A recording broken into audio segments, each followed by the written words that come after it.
दोस्तों आदाब नमस्कार सत श्री अकाल। आपका बहुत स्वागत है आपके अपने शो दानिश की ज़ुबानी में। आज की कहानी है बीकानेर से। वहाँ पर एक महिला थी जिनका नाम था रेणु चौधरी। 2 साल पहले कोरोना काल में उनकी बेटी की कोरोना से मृत्यु हो चुकी थी। और जब उनकी बेटी की मृत्यु हो जाती है तो उनका दामाद, जो उसके एक फेवरेट 4 कुत्ते थे, क्योंकि उनकी बेटी को अच्छी गाड़ियों का, अच्छी कारों का और अच्छे कुत्तों का बहुत शौक था, वो 4 कुत्ते लाकर अपनी सास को देता है और कहता है कि ये उसकी निशानी है और ये उनको बहुत अच्छे प्यार से उनको पालती थी, जिनमें एक का नाम जीकी था। अलग अलग नस्ल के कुत्ते थे। तो वो सास के पास कुत्तों को छोड़कर चला जाता है। अब कुछ दिन बाद सास की तबीयत खराब होती है और जो रेणु चौधरी सास थी और दामाद का नाम था भवानी सिंह शेखावत, वो भवानी को फ़ोन करती हैं और कहती हैं कि मेरी तबीयत ख़राब है, इन कुत्तों का मेरे पीछे ख्याल कौन रखेगा। कुछ दिन के लिए इनको तुम अपने पास रख लो और जैसे मेरी तबीयत ठीक होगी उसके बाद मैं इनको तुमसे वापस मंगा लूँगी। अब ये सुनकर भवन सिंह आता है और वो 4 कुत्तों को लेकर जाता है और वो कहती है अगर कोई इनको लेना चाहे तो तुम किसी को इनको दे देना। तो भवानी सिंह उनको ले जाता है और कुछ दिन बाद रेणु चौधरी की तबीयत ठीक होती है और वो वापस आती है और फिर भवानी को फ़ोन करती हैं, कहती हैं कि तुम जो 4 कुत्ते थे उनको वापस ले आओ, जो मेरे बेटी की निशानी है। भवानी सिंह वहाँ पर 3 कुत्ते लेकर आता है और वो पूछते हैं एक कुत्ता कहाँ गया, तो वो बताता है कि मैंने किसी फौजी को दे दिया है और अब उनका कहीं ट्रांसफ़र हो गया, पता नहीं इंडिया के किस हिस्से में वो गए हैं, तो इसीलिए अभी 3 कुत्ते ही हैं। वो तो कुत्ता चला गया जिसका नाम जिकी था। तो सास भी कहती है चलो ठीक है, कोई तो उसका ख्याल रखेगा, चलो सही हुआ कोई ले गया तो। वो 3 कुत्ते वो अपने पास रखती हैं और ज़िंदगी ठीक ठाक चलती रहती है। अचानक एक दिन ऐसा होता है कि उन 3 कुत्तों में से एक कुत्ते की तबीयत ख़राब हो जाती है।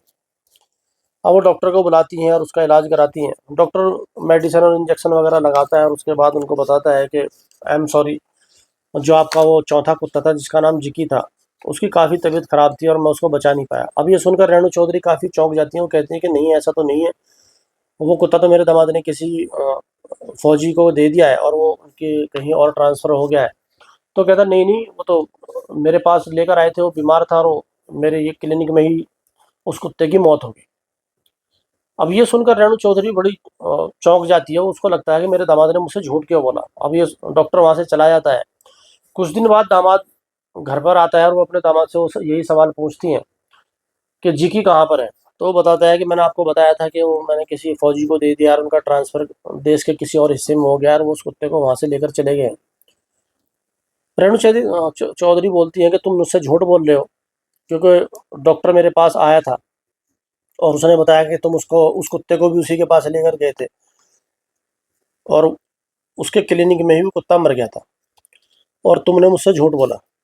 और वो कहता है नहीं माता जी, ऐसी बात नहीं है। तो वो कहती है नहीं, मुझे अब शक हो रहा है कि कहीं ऐसा तो नहीं है कि तुमने मेरी बेटी को भी तुमने ही मारा हो।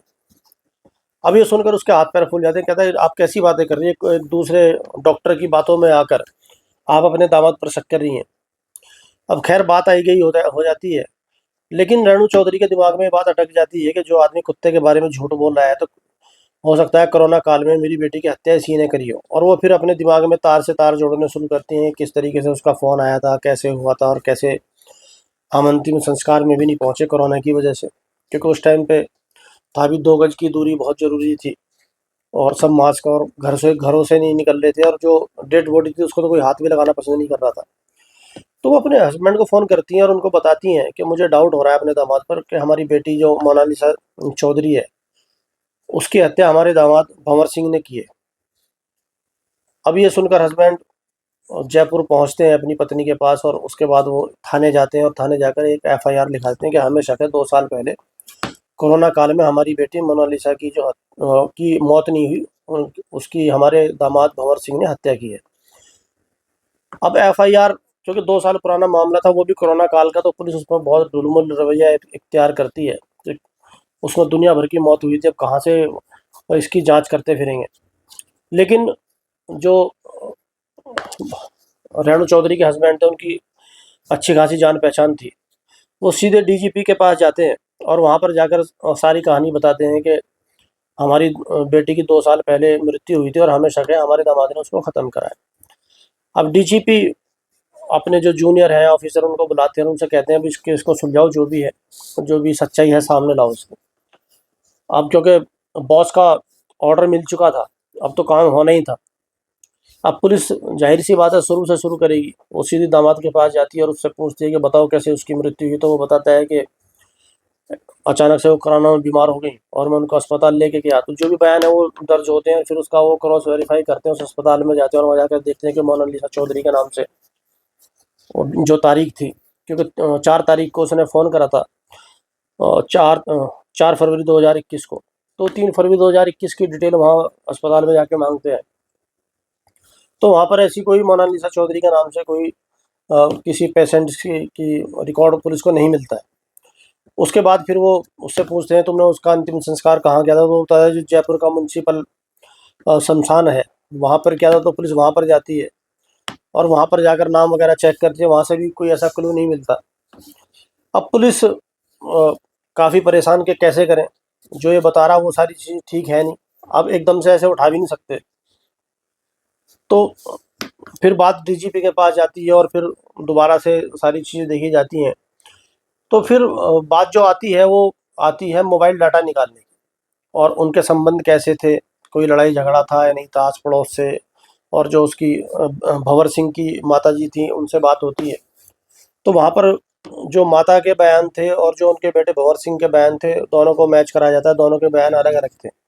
वो बताती है कि किसी दूसरे अस्पताल का नाम ले रही है, तो जो भंवर सिंह है दामाद है वो किसी दूसरे अस्पताल का नाम ले रहा है, वो किसी और शमशान का नाम ले रही है, वो किसी और शमशान का नाम ले रहा है। और जो मेडिसिन वगैरह है, मतलब कुल मिला के दोनों माँ बेटों के बयान दर्ज जो कराए गए थे, उनमें कहीं से दूर तक कोई मैच नहीं था। अब ये देखने के बाद उसके बाद जो और सीडीआर निकाली जाती हैं, तो उसमें पता लगता है कि भंवर सिंह के साथ 2 आदमी और थे जो उसके फ्रेंड थे, फ्रेंड सर्कल के थे। वो भी उस दिन उसके साथ ही थे जब उसको फ़ोन किया गया था। और तीसरी एक चीज़ जो डीजीपी को समझ में आती है कि उसने कुछ दिन पहले ही 1 करोड़ रुपए की ज़मीन बेची थी मोनालिसा चौधरी ने, क्योंकि काफ़ी अमीर फैमिली थी। तो उनके जो माता पिता थे उन्होंने अपनी बेटी का जो हिस्सा था उसके नाम किया हुआ था।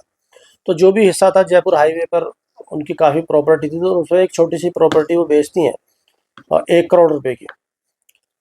तो अब पुलिस को उसमें पैसे भी बरामद नहीं होते। उस 1 करोड़ रुपए में से 30 लाख रुपए उन्होंने रेणु चौधरी को अपनी माँ को दिए थे, मोनालिसा चौधरी ने।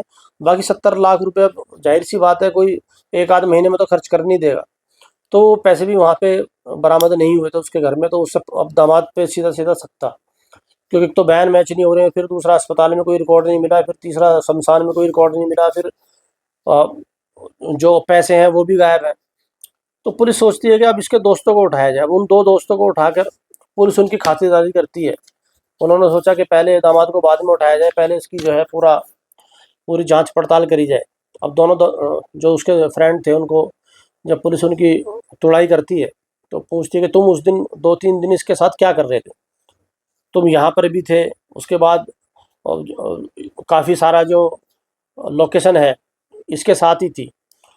अब क्योंकि नॉर्मली आदमी है कोई, एक तो हिस्ट्री शीटर क्रिमिनल होता है तो वो तो थोड़ा बहुत घुमाता भी है पुलिस को, लेकिन जो एक आम आदमी है उसकी तो देखकर वैसी ही हालत ख़राब हो जाती है। अब वो दोस्ती के चक्कर में उन्होंने उसका साथ दिया था।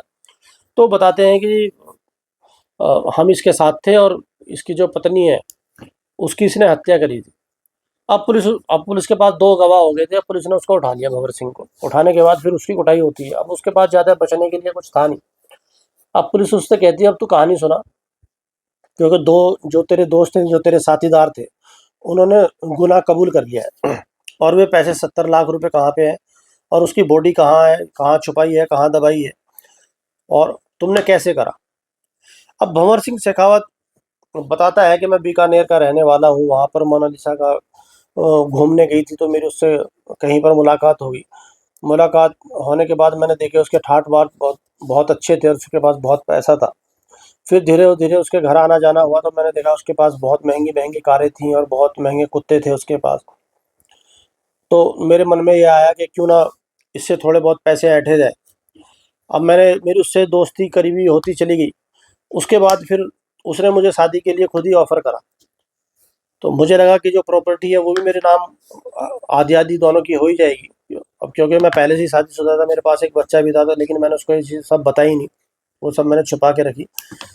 और दिसंबर 2020 में हमने शादी कर ली, जबकि उसके माँ-बाप राज़ी नहीं थे, जो रानू चौधरी और उनके हस्बैंड। जाहिर सी बात है कोई भी अनजान आदमी से राजी नहीं होगा, लेकिन फिर भी वो अच्छे ख्यालात की और थोड़ी हाई फाई लेडी थी, तो उसने क्या करा, अपने माँ बाप की बिना मर्जी के भंवर सिंह से शादी कर ली 2020 में।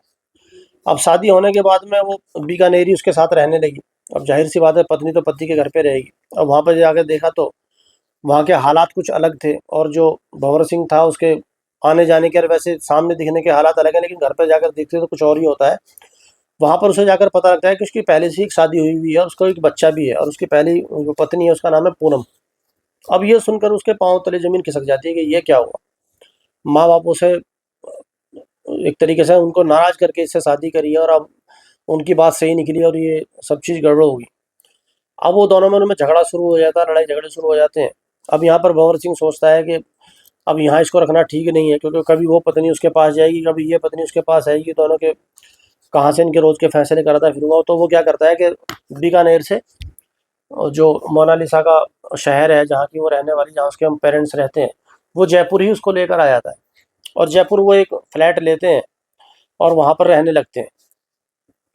अब क्योंकि बात अगर छुपी रहे तो कोई बात नहीं होती, कहीं भी आदमी जाए कुछ भी, लेकिन एक बात जब खुल चुकी है और पैसे की उसके पास कमी है नहीं, तो वो उसको घर से बाहर नहीं जाने देती, और कहाँ फ़ोन कर रहा है, कैसे है, और हर तरीके उसके ऊपर पाबंदी लगानी शुरू कर देती है। अब ये इससे जो भंवर सिंह काफ़ी परेशान होने लगता है। अब वो सोचता है कैसे करूँ? तो ये तो ना माँ बाप के पास जाते हैं, ना बीवी के पास जा सकता, और जो पैसे थे वो उसके ठाट-बाट ऐसे थे कि वो पैसे भी खर्च हो रहे थे। अब उसको तो ये था 1 करोड़ रुपए इसके पास हैं, 1 करोड़ रुपए मेरे हो जाएँगे, लेकिन उसने 30 लाख रुपए उसमें अपनी माँ को दे दिए। अब बचे 70 लाख, अब 70 लाख में वो फिर महँगी कार, महँगे कुत्ते, महँगे शौक, बहुत सारी चीज़ें, उसको लग रहा है वो पैसे जल्दी-जल्दी खत्म हो रहे हैं। इतने में ही क्या होता है कि कोरोना की दूसरी लहर आ जाती है, और उसको लगता है इसका कुछ ना कुछ करना पड़ेगा, नहीं तो ज़िंदगी यहीं जेल की तरह घुट कर रह जाएगी और ये पैसे भी खर्च हो जाएँगे जो इसके पास हैं। अब क्योंकि इसको पता भी चल चुका है, तो आगे ये इस तरीके से मेरे साथ रहेगी भी नहीं जैसे और रहना चाहिए, तो वो उसकी हत्या की प्लानिंग करनी शुरू कर देता है। तो वो पुलिस को बताता है कि मैंने नींद की गोली का इंतज़ाम करा, और उसके बाद मुझे पता था कि रात को वो दूध पीती है और दूध के अंदर एक रसगुल्ला डालती है, रसगुल्ला डालकर वो दूध पीती है। तो मैंने उसके दूध में नींद की गोली मिला दी और उसके ऊपर से रसगुल्ला डाल दिया, जिससे टेस्ट का उसको पता ना चले, क्योंकि ज़ाहिर-सी बात है जो मेडिसिन है, जब डलेंगे तो दूध का टेस्ट जो स्वाद है उसका कड़वा हो जाएगा, लेकिन वो रसगुल्ला डाल के वो एक तरीके से मेंटेन हो गया। अब क्योंकि मोनालिसा की रोज़ की आदत थी, वो आती है, वो सोचती है किसी जो नौकर ने दूध रखा होगा, सर्वेंट ने, और वो उसको पीती है और सो जाती है। अब यहाँ पे क्योंकि उसको पता थी ये सारी बात, क्योंकि मैंने नींद की गोली उसमें मिलाई रखी है, और वो बेहोश हो जाती है, और वो अपने 2 दोस्तों को बुलाता है और वो तीनों मिलकर तकिए से उसका मुँह दबा देते हैं और उसकी हत्या कर देते हैं। अब हत्या करने के बाद, क्योंकि कोरोना काल चल रहा था, उस इस चीज़ का वो पूरा फ़ायदा उठाता है। तो वो जयपुर के एक म्युनिसिपल शमशान घाट है वहाँ पर वो लेके जाते हैं, और उनको भी यही बताता है कि कोरोना की वजह से इसकी मौत हो गई है। तो जो शमशान के जो कर्मचारी हैं वो भी दूर-दूर हो जाते हैं, और दूर से ही उठाकर उसका वो अंतिम संस्कार कर देते हैं। और वो सब अपने-अपने घर, और वो फिर अगले दिन, क्योंकि 3 फरवरी को उसने ये सब करा था, 4 तारीख को फिर वो अपनी सास को, रेणु चौधरी को फ़ोन करता है कि अचानक से मोनालिसा चौधरी को जो मेरी पत्नी है उसको कोरोना हो गया और उसकी तबीयत बहुत ख़राब हो गई, मैंने उसको अस्पताल में भर्ती करा के रखा, और फिर शाम को फ़ोन करता है कि मैं उसको बचा नहीं पाया और उसकी मृत्यु हो गई। अब क्योंकि कोरोना था, लोग घर से बाहर नहीं निकल रहे थे, लॉकडाउन लगा हुआ था, तो वो माँ-बाप आ नहीं पाते। तो अब वो उनको बताता है अगले दिन कि मैंने उसका अंतिम संस्कार कर दिया है, और अब मैं हरिद्वार, इनकी जो जैसे ही लॉकडाउन थोड़ा-सा खुलेगा, तो मैं हरिद्वार जाकर अस्थि जो है इनकी विसर्जन करके आ जाऊँगा। अब कुछ दिन बाद बताता है कि मैंने अस्थि विसर्जन कर दी है हरिद्वार जाकर, और उसके बाद ये सारी चीज़ें पुलिस के सामने होती हैं कि किस तरीके से उसने सारी प्लानिंग उन 70 लाख के लिए करी, कैसे उसने शादी करी। अब ज़ाहिर-सी बात है उसको पुलिस अपना उसकी चार्जशीट बनाती है और उसको जेल होती है। लेकिन यहाँ पर क्या होता है, अ, जब पुलिस जो डीजीपी को जब ये पता लगता है कि किसी ने हत्या करी है और हत्या करने के बाद शमशान घाट में उसका अंतिम संस्कार हो गया, तो ये पुलिस को बहुत अटपटा लगता है कि अब पुलिस को लगा कि किसी को लाश को छुपाने की या दबाने की ज़रूरत ही नहीं है, अगर इस तरीके से किसी भी कब्रिस्तान में या किसी भी शमशान घाट में अंतिम संस्कार हत्यारा लाश का ले जाकर कर देगा तो पुलिस के हाथ तक कुछ भी नहीं आएगा। तो राजस्थान के अंदर फिर एक नया नियम लागू हुआ जिसमें कब्रिस्तान और शमशान के एक तरीके से नियम ही बदल दिए गए। इस केस के बाद जो डीजीपी थे उन्होंने एक नया कानून वहाँ पर ये बनाया कि किसी भी शमशान या कब्रिस्तान के अंदर कोई भी डेड बॉडी आती है उसका अंतिम संस्कार करने से पहले या उसको दफनाने से पहले कम से कम 5 आदमियों का आईडी, जो शमशान घाट की जो कमेटी होगी वो 5 आदमियों की आईडी अपने रिकॉर्ड में रखेगी और जो मरा है उसकी आईडी भी, मतलब 6 आईडी होंगी तो अंतिम संस्कार या दफनाया जाएगा और नहीं तो नहीं दफनाया जाएगा। तो एक नया कानून इस केस की वजह से राजस्थान के अंदर लागू हो गया था जो आज तक वहाँ पर ये लागू है। और भंवर सिंह की सारी जो होशियारी थी या जो भी उसकी प्लानिंग थी और जो एक मामूली कुत्ते की बीमारी की वजह से एक मर्डर मिस्ट्री इस तरीके से खुलती चली गई, जो बिल्कुल तसल्ली के साथ सारे काम हो चुके थे और किसी को कोई शक भी नहीं था और उसने सारा काम भी कर दिया था और पैसे भी सारी चीज़ उसके पास आ गए थे और जो उसके सास ससुर थे उनको ये पता भी नहीं था कि इसकी शादी हुई भी है। तो एक तरीके से उसकी प्रॉपर्टी पर भी उसका कहीं ना कहीं शायद हक हो जाता। लेकिन यहाँ पर क्या होता है कि एक कुत्ता बीमार हुआ और उस बीमारी की वजह से डॉक्टर आया, उस डॉक्टर ने आकर उसको बताया और उससे जो वो कड़ी से कड़ी जुड़ती चली गई और वो केस जो है उल्टी तरह खुलता खुलता खुलता चला गया और तीनों आरोपियों को सजा हुई। तो ये थी आज की कहानी। ये कहानी आपको कैसी लगी और इसमें आपकी क्या राय है, क्या मशवरा है, कमेंट में ज़रूर बताएं। और अब आपसे मुलाकात होगी कल शाम को 7 बजे किसी दूसरी वीडियो के साथ। तब तक अपना और अपनों का बहुत ध्यान रखें। बहुत बहुत धन्यवाद।